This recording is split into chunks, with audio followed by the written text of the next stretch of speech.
छोलिया हो या लोबिया, सफेद चने या काले चने, सब कुछ मजेदार बने। पहली तस्वीर है गाजा में इजराइल के उस नॉन स्टॉप हमले की जहां विनाशक बमबारी से गाजा का अल जायतून दहल चुका है और मिसाइल हमले में तबाह बहुमंजिला इमारत की ये तस्वीर।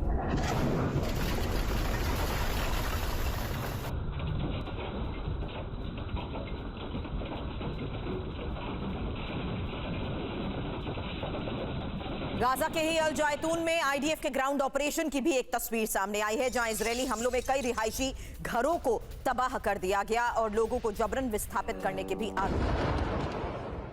ये गाजा के अल जायतून में आईडीएफ के उस ग्राउंड ऑपरेशन के बाद धमाके की वो खौफनाक तस्वीर है जिससे साफ है कि कैसे इसी इजरायली हमले में रिहायशी घरों को टारगेट किया गया। दो तस्वीरें एक साथ आपके सामने, जहां देखिए गाजा से आई इन तस्वीरों के साथ बड़ा सवाल होगा कि आखिर किस तरीके से अब अल जायतून को दहलाया जा रहा है। गाजा का वो इलाका जहां विनाशक बमबारी को कैसे अंजाम दिया जा रहा है। साफ है इजराइल लगातार गाजा को टारगेट करते हुए नॉन स्टॉप हमलों को अंजाम दे रहा है और लोगों को जबरन विस्थापित करने की भी आरोप। अब खार्किव में यूक्रेन के विनाशक हमले की तस्वीर, जहां ड्रोन हमले में रूस के आर्टिलरी ट्रक को कैसे तबाह किया गया ये देखिए।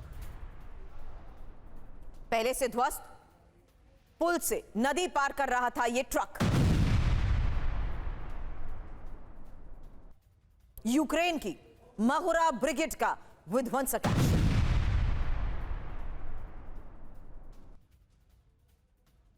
और कुपियांस्क में रूसी सेना पर बहुत बड़े हमले को लेकर भी खबर है, जहां यूक्रेन के हमले में रूस के 2 टैंक तबाह हो गए। इसी हमले में 3 MTLB एम्फीबियस व्हीकल नष्ट। 40 सैनिकों के साथ आगे बढ़ रही रूसी सेना।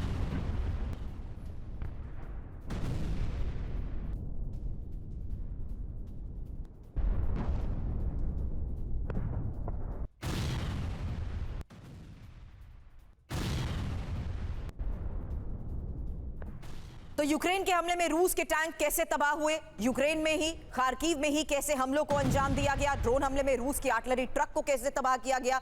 2 तस्वीरें एक साथ आपके सामने, जहां ध्वस्त पुल से ही नदी पार कर रहे ट्रक को टारगेट करते हुए ध्वस्त कर दिया गया। वहीं कुपियांस्क में भी रूसी सेना पर बड़े हमले को अंजाम दिया गया। एक बार फिर गाजा फ्रंट से वो तस्वीर जहां इजराइल के मिसाइल हमलों से हड़कंप मचा है और सेंट्रल गाजा की मार्केट एरिया में यह मिसाइल गिरी। एक पल के लिए सब कुछ सामान्य लग रहा था क्योंकि सामान खरीद रहे थे लोग, लेकिन अचानक पीछे से हुआ ये पोस्ट धमाका। मार्केट एरिया में सेंट्रल गाजा में मिसाइल आते थे। इसी मिसाइल अटैक के बाद अफरा तफरी मच गई। कई इमारतें भी इजराइल के इस हमले में तबाह हुई। अब गाजा के रिहायशी इलाकों में ग्राउंड ऑपरेशन की हकीकत, क्योंकि सड़क पर इजरायली टैंकों के विध्वंसक एक्शन की एक तस्वीर सामने आई है, जहां नागरिकों पर सीधी फायरिंग आईडीएफ के ये टैंक कर रहे हैं। आपको बता दें इजरायल के 75% हिस्से पर इजरायली कब्जे का भी दावा किया जा रहा है, जहां सड़क पर इजरायली टैंक और सीधा वार विध्वंसक एक्शन। वहीं एक मार्केट एरिया में किस तरीके से आकर मिसाइल गिरी, कैसे रिहायशी इलाकों को टारगेट किया जा रहा है, इन 2 हमलों से साफ है।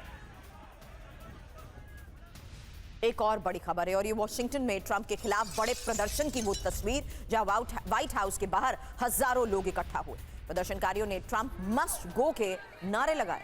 अब सर्बिया में व्यूसिक सरकार के खिलाफ हिंसक प्रदर्शन की भी तस्वीर सामने आई है, जहां सर्बियाई प्रोग्रेसिव पार्टी के कार्यालय पर हमला हुआ है और प्रदर्शनकारियों ने आगजनी और तोड़फोड़ की। पिछले कई दिनों से लगातार उग्र होते प्रदर्शन की ये लेटेस्ट तस्वीर है। आपको बता दें पुलिस ने 24 घंटे में 18 लोगों की गिरफ्तारी भी की है। तो बहुत बड़ी खबर है और ये पुतिन ट्रंप को चैलेंज, जहां यूरोप देता रहेगा हथियार। फिलहाल बड़ी खबर ट्रंप पुतिन वार्ता के 36 घंटे बाद रूस पर बड़े हमले को लेकर भी है, जहां रूस के वोरोनेज में ड्रोन से हमले को कैसे अंजाम दिया गया उसकी तस्वीर आपके सामने होगी। रूस के रेलवे स्टेशन को टारगेट किया गया, रूसी सेना की सप्लाई लाइन को भी किया गया टारगेट।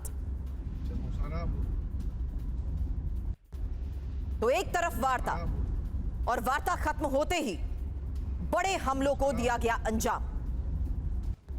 रूसी सेना के सप्लाई लाइन को टारगेट किया गया और मॉस्को में रेलवे ट्रैक पर भी बड़ा हमला हुआ है। आपको बता दें वेयर हाउस पर यह हमला बताया जा रहा है शिरबेंका में।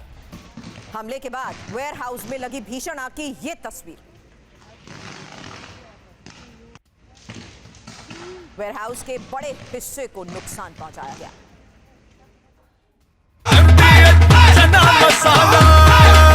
अब छोलिया हो या लोबिया, सफेद चने या काले चने, सब कुछ मजेदार बने।